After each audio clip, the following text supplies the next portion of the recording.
Welcome, Doctor. Thank you, Venkatesh. Nice to be here. Good to see you. Um, I'll just introduce the topic as usual, and then we will get. Right, right. Yeah. So the Yeah, topic we have for today is nostalgia. The reason why nostalgia is part of a series on wellness is that while most of us think of nostalgia as something pleasant, that we all have, a refuge in, it quite often can become something which very quickly causes us to not focus on the realities of the current and work towards, adapting and working forward. And that's inimical finally to our wellness. From all of those perspectives, it is actually very important for us to manage it and keep it in balance. And that's why it's part of this series. Yeah. So over to you, Doctor. yeah. Thank you, Venkatesh. As Venkatesh said just now, the connotation of nostalgia has been very pleasant kind of a thing. Right. At the same time, there is an unpleasantness lurking around the corner. So it's a blend that you have to understand and appreciate.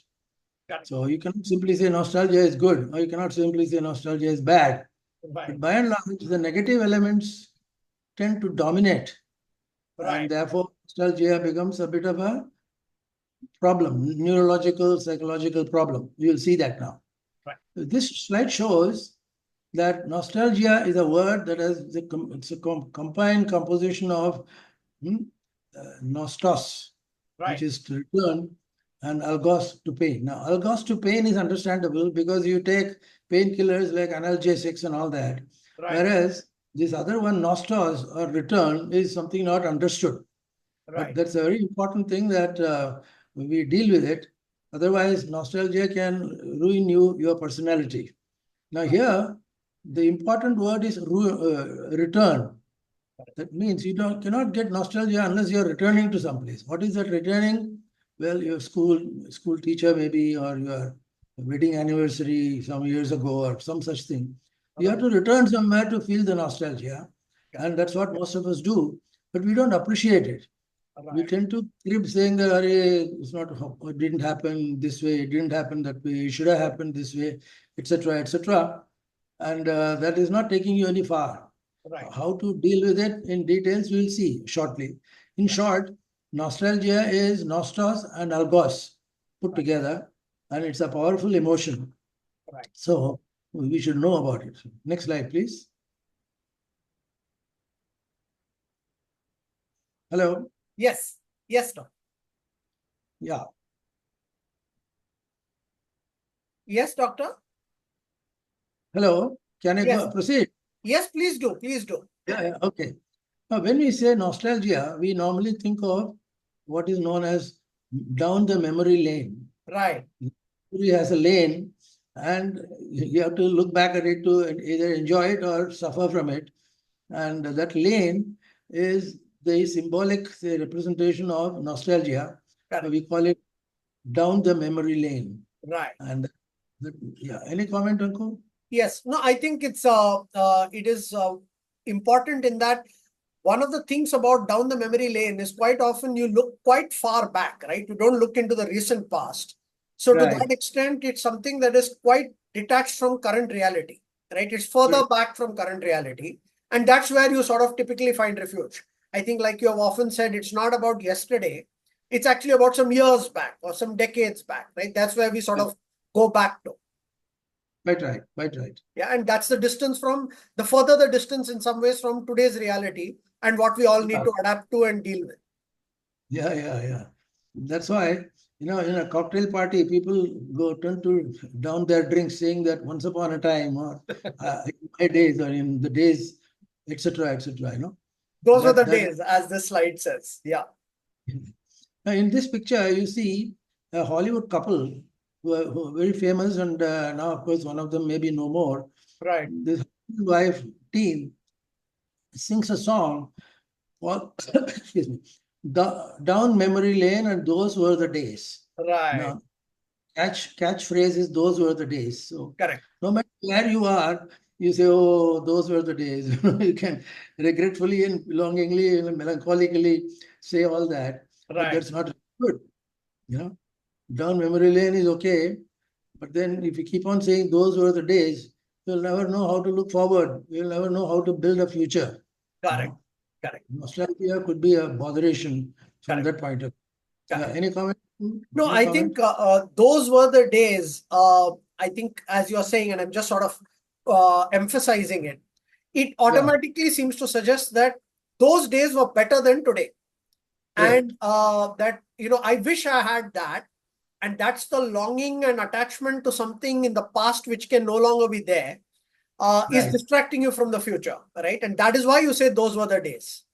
right, right. Very true, very true. Next slide, please. Yeah, Now, all this happens in the brain. right, Your feelings are in the brain, and brain creates feelings, and the feelings create brain structure and function. right, My brain structure and function, I said deliberately because nowadays there is a tendency to analyze, very rightly so, scientifically, through neuroscientific techniques. We right, can look at a brain structure and we can correlate it with brain feeling. So correct, brain and feeling have sort of merged. This has happened in the last few decades. correct, Before that, people thought brain was a static organ, it was just a pound of flesh. right, It's not so. correct, Brain has structure and function, and structure leads to function, function leads to structure. It's a bit correct, complex, but it is there, it is happening. People are recognizing that. correct, So here in nostalgia, you got behavioral addiction. You correct, have a particular pattern of behavior and you're getting used to that. And then you keep longing for it. You're right, used to it today, and tomorrow you're looking back and saying, oh my God, addiction, this right, kind of addiction is the one that is driving your brain, and you have to learn to live with that and understand it. correct. Next slide. No, so I think maybe I'll pause you here, doctor, because I know when we Yeah, have discussed in the past, yeah, you've had a few things to say on this. So I think one of the things about addiction is that you get addicted to something which gives you a pleasant sensation. Whereas here, there is also a pain in some ways about the past. And right, what I understand, and I'd like you to comment on, is uh, you have the pain of, having a past that you think was better than today, and you have lost it. But it's in some form an escape. You feel pleasant by going back, and you get addicted to that in the sense that you have a dopamine high when you feel that, and you sort of get lost in that, and that takes you away from the present. And that's why you get addicted. And when you're addicted, you're sort of not in balance. You're compulsively doing that again and again as a refuge. Uh, right. any comments on that, doctor? That's, I guess, what you have said about this always to me. Well, lots of thoughts keep crisscrossing one's mind when one Yeah, looks at a complex behavior like this. But right, mind you, the melancholic element, and there is a sort of an analogy when a man and a woman separate correct, after marriage, after whatever. No, it's called virahatap, the pangs of correct, separation. correct, correct. That is a form of nostalgia, if you like, Yes, because that doesn't happen when you are together, and that happens when you are away, apart from separated, each other. correct, Yeah. So that is a pang of, pang of separation. correct, And this is being romanticized unduly, of course, and right, stupidly also. So right, pangs of separation leads to peculiar behaviors, including traumatic behavior. correct. Uh, You get the, preoccupied with that to the exclusion of the current and what's in front of you. correct, absolutely right. So that is that. Yeah. So this is a disorder, as you said. Yeah. Yeah, yeah. So what all we have been seeing so far is nothing but a sort of a bizarre way of perceiving things or wrong way of perceiving things. What is we call as disorders of perception. Right. And disorders of perception would actually include even our own perception. Correct. For example, a healthy guy, a fellow sort of who is in all good shape, when it comes to perceiving a thing, he goes berserk or haywire. Right. So it can happen to disorders of perception can happen with youth or more senior people. But by and large, perception disorders have sort of paved the way for understanding of the disorders. Otherwise, nobody looked at them. Correct. With Freud coming into the picture some decades ago, perception disorders have entered in a fairly big way. Correct. And this is sort of similar to the Maya concept that we have in Indian mythology. Right. Perception, something is there and you are perceiving it, but you are perceiving it the wrong way. Right. Putting it very bluntly, your perception is there, but you are perceiving it wrongly. Yeah. There are quantities like illusion and hallucination and so forth. We won't get into that. Right. But this kind of wrong perception leading to wrong behavior is a characteristic of Nostalgia. yeah. No, absolutely. And just so as I am, connect the dots here, Yeah, the more one looks back and says that was great, and you compare today to its disadvantage and say this is not, there is a perception disorder because you are not perceiving today for what it is. You're comparing it to some mythical past, and always sort of, for better or for worse, you're not really dealing with today and its reality. That's a perception mismatch, right? Absolutely, absolutely right. So that's how it's connected to nostalgia. I was just, clarifying. Right, Yeah. right. Yeah. Longing. Yeah, long.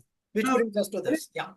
when it comes to memories, or mind, or brain, or mind, or organic structure, whatever, likes to look at things which are pleasant. Like, if you want to have memories, you should have a fond memory, because Right. you don't want to get bogged down with a bad memory, or even a It's a bit of self-defense mechanism. You try to remove the traumatic and the bad so that yeah, you're not burdened with it. Correct. right. It's a filter, and negative feelings and negative emotions are filtered out. And Correct. subconsciously, so without ourselves knowing, our mind, our brain is filtering out negatives and retain only the fond memories. Correct. So this is important because it's a protective mechanism. If Correct. it's not there, your body, your mind, and your soul can go berserk, and it will tilt the balance. If Correct. you don't have memory filter, it will tilt your perception. Correct. So fond memories are what are expected, but lo and behold, it doesn't happen that way. Right. In nostalgia, you want everything fond, but not everything is fond. So that's a bit of a paradox that nostalgia brings about. No, and And because it is fond, you effectively keep on comparing today. So you want to run away from today to this fond picture, which is not reality, right? It's not even a real picture of the past. correct. Yeah. Next slide, please. Venkatesh, you have any comments on this? No, I think this is all about the fact that memories live longer than things, and therefore they have a lot of power. And Right. you just mentioned that the filtering process makes all the memories seem very rosy. Right. And that's okay. But the problem is then one wants to escape the hard work or just the day-to-day work of dealing with reality and adapting to it. Right. Yeah. True. Yeah. Which Next brings slide. us, I guess, to an important point you always make. Yeah. Yeah. So here you see two words, nostalgia and contentment. Now, nostalgia is something we have seen so far, and it's a mixed bag of good and bad emotions and processes. Correct. Excuse me. And contentment is unidimensional. Nostalgia is multidimensional, contentment is unidimensional, where you say, I'm contented with my job, I'm contented with my marriage, I'm quite contented with the neighborhood I'm living in. So contentment will sort of put down any kind of reactive behavior and instead bring out anything that is acceptable to you and acceptable to others. That is contentment. If that doesn't happen, then you have a longing starts, where you have nostalgia or the longing phenomenon. Longing means, as Venkatesh said just now, oh, I wish it were this, I wish it were that, I wish I had this, I had that. And let me go back to my school days, let me go back to my golden memory days, etc., etc. All that is disarray, which the opposite of contentment will show you. Correct. And go ahead. Yeah. No, absolutely. I was saying correct. You're right. That's why it becomes inimical or it's opposite to contentment because for contentment, you're saying, I like what it is. And Right. nostalgia is like, I like what was, not what is, what was. So Right. they can't coexist very easily, right? It's difficult to make them coexist simultaneously. Right. Next slide, No, please. very powerful. Yeah. Yeah. This is a slide of a sort of a Latin announcement about the word nostalgia. Latin is the basic word of all these French and other European languages.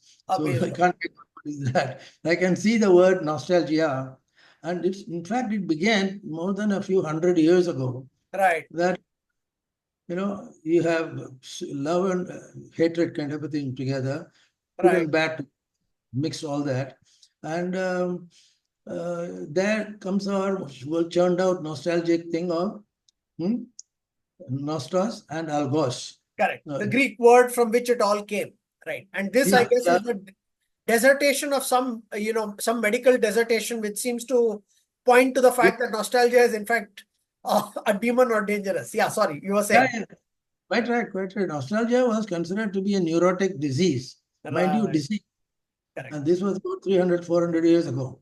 Right. And they used to look at nostalgic things clubbed with bad memory, bad stuff. Delusions. Yeah, a delusion, or you are sort of living in a parallel universe, because Yeah, if you're preoccupied with the past, it's almost like being preoccupied with something that's not there. right, right. So, but that is all Latin. So this is only to show you how the origin was. Yeah, You and know? that even in medical circles already a few hundred years ago, they had already Yeah, come to sort of see it as a problem to deal with rather than as a pleasant thing to right, encourage. right, right, right. Yeah, And medicines used to be prescribed, which is correct, wrong. correct, You start prescribing medicines which are chemicals, they will disturb the brain structure and function considerably. correct. And nostalgia has to be understood in that sense. Even today, even in the 22nd century, there are some people who say nostalgia is good and it is required for good function and whatever. Right. But don't subscribe to that view, because if you say nostalgia is good, you will end up collecting a hell of a lot of emotions and kachra as of the situation, and I you won't. guess I think maybe like you said in the beginning, it's all about balancing, right? So, for Yeah, example, being grateful across your lifetime might mean that you have to appreciate the things in your past as well. But the problem and the reason why I guess you are emphasizing the negative is that it can very easily become a refuge and an addiction and escapism, right? yeah, And right, that is very difficult to control. So it is easier to sort of say, look, really keep it in check and treat it with respect, that it can get out of hand. It can become a behavioral addiction. right, right. True. Yeah. Should Next I slide. move to the next one, Ah, Doctor? yeah, yeah, carry on, carry on. You're doing fine. No, this is just a figurative expression of what nostalgic negative things can do. Correct. And In its it, extreme, it's a poison, right? You yeah, live in the mythical past, right? it Which was does. all golden, and therefore all we need to Yeah, do is to think about it. but let me repeat, this diagram applies to what prevailed 300, 400 years ago. In today's psychiatric wards or psychiatric OPDs, you don't say, you see skeletons You and won't say bones like nostalgia is for poison. Yeah, the correct. poison. But Yeah, it's a very nice figurative way of telling people, look, nostalgia should not overwhelm you. correct. You know, the poison, keep Balance, it like that. correct. Balance being very crucial. I guess that is our theme across everything, right? Balance is the Absolutely. essence, because if you can't balance it, is when everything can get out of hand.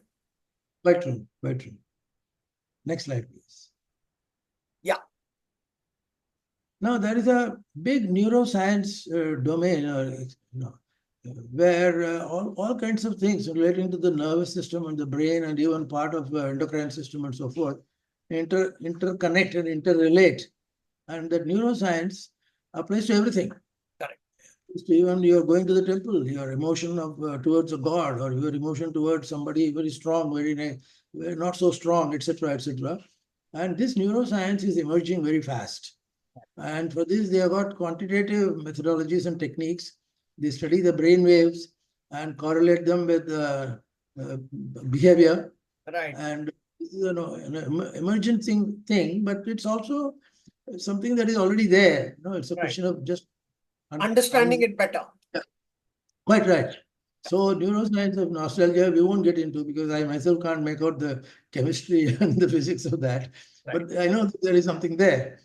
So Right. No, neuroscience, I guess if I were to take the liberty of, I guess, points you have made over the many decades that I remember, that, yeah, as that's since I'm your son, I've heard you speak about this before. yeah, So I guess one of the big things is that, our brains are hardwired to sort of self-correct or take the easy path or the path of least resistance, Right. especially as one gets older. In this diagram, there is an older lady, right? And when the current reality is difficult to deal with, right? The Right. path of least resistance is to think of a time which was much easier, which Right. which seems okay, but the problem, as we have been saying through this talk, is it can then very easily make you disappointed, unhappy, and set off a negative cycle. Or more importantly, it can prevent you from getting up and doing what will help you today. I guess the point you've been making in this series are action, right? You need Right. to take action, and you can only take action in the current reality, right? You can't take action in your past. Right. Right. Right. Very So true. I'm just replaying some of what you have said in the past. Yeah, yeah, no, absolutely so. And neuroscience, and for that matter, quantum physics that is being applied to neuroscience nowadays, or theology, theosophy, and religion, and so forth, have entered the picture. And I have seen 3 or 3 journals and magazines dealing exclusively with the religion and quantum physics. Neuroscience of how we process it. Correct. Yeah. So maybe further For down the another line, for 20, another session. 20, yeah. Should I move to the next slide, Doctor? Yeah, yeah, yeah, please. I hope there is time. Yeah, Yeah. there is, there Okay. is, there is, there is. Now, as Venkatesh was saying, what does it all mean? It's not just a bunch of words. It's a question of appreciating some, like the pangs of desire, pangs of separation, etc., that we have said. And that is just one example. All right. And you have various neurophysiological phenomena, including structural changes and functional changes, where if you don't correct them, if you don't bring them onto the correct rails, so to speak, All right. life can be disturbed irreversibly. Nostalgia can lead to destruction of emotional life. Correct. And to an outsider, it won't make any sense. Okay, that fellow is unhappy. He is sitting in a corner and moping and whatever. But it's not the case. There is a chemical and physical background to the whole thing. Correct. And all these are are in the process of being unraveled. Right. And life, if you don't control nostalgia, will be shattered, and you have to make sure that you don't allow that to happen. So, as when Venkatesh was saying, you don't allow things to get ruined before you set them right. You have to start setting them right in a prophylactic manner. Correct. And life has to be protected against nostalgia in that Correct. context. Yeah. Any comment, Anku? No, I think, yeah, makes a lot of sense. Okay, next slide, please.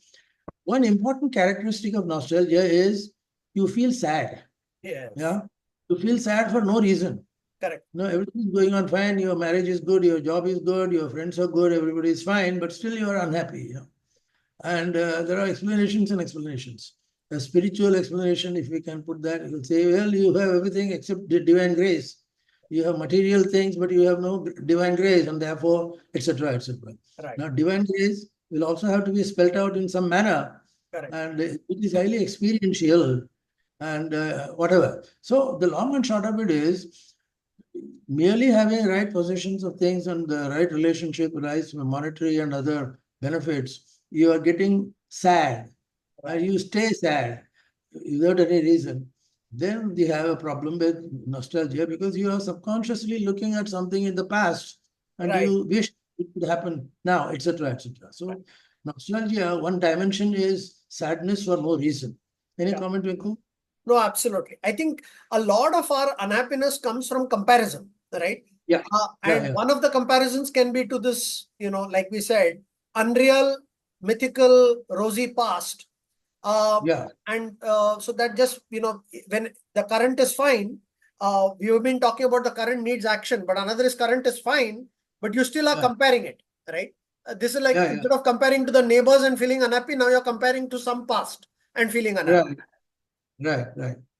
So that is an element of what we call as melancholia. Melancholia means feeling sad. Correct. Melancholia is a psychopathic disorder in which you are feeling sad all the time without any rhyme or reason. Correct. And not only that, to the detriment of himself or oneself and the neighbors and the society at large. Correct. You have a few melancholic guys hanging around in your village or town, you'll have serious problem.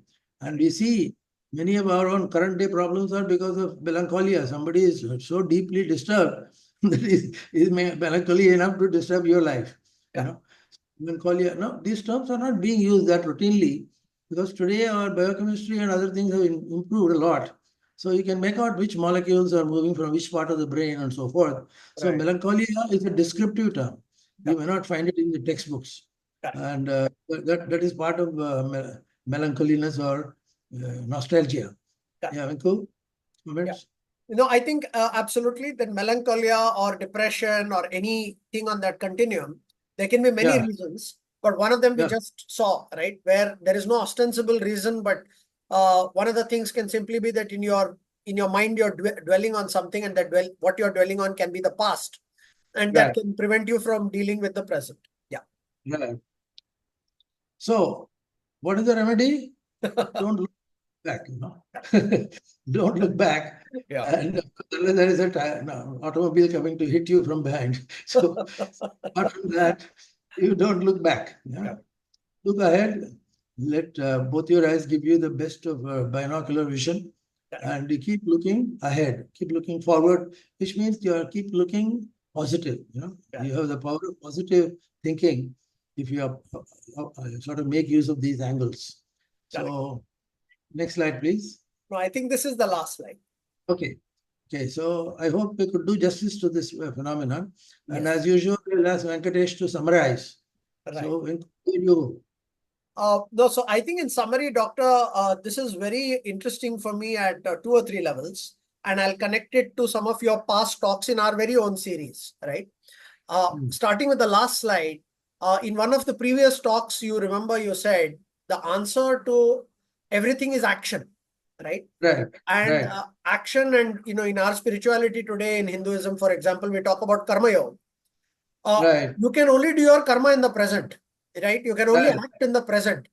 You can't right, act in the past. And to that extent, looking back, to learn to a certain extent, yes. But, other than that, actually, by and large, you just have to focus on the present and keep acting.